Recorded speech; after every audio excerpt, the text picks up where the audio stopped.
अस्सलाम वालेकुम, मैं अर्जुमंद इकबाल जिम्मी एक नई वीडियो के साथ हाजिर खिदमत हूँ। ये देखें, ये इफेक्ट जो कि ट्रांजिशन अपना काम छोड़ चुके हैं।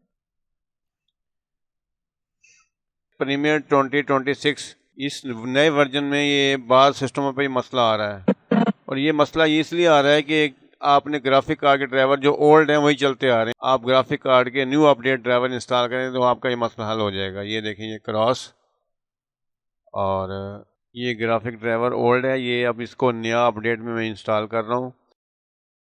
आपका वक्त बचाने के लिए मैंने पिछला ड्राइवर अनइंस्टॉल कर चुका हूँ। ये नया ड्राइवर इंस्टॉल कर रहा हूँ मैं।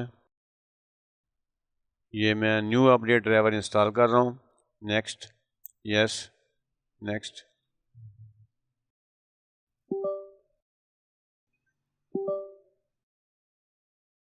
ये नेक्स्ट, और सिस्टम रीस्टार्ट।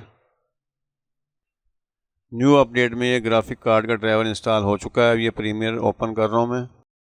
ये प्रीमियर ओपन,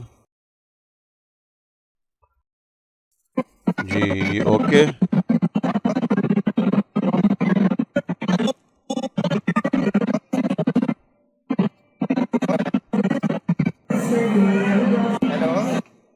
उम्मीद है ये वीडियो आपको पसंद आई होगी। अगर आई है तो लाइक, सब्सक्राइब और बेल आइकॉन जरूर क्लिक करें ताकि हर नई आने वाली वीडियो आप तक पहुंच सके।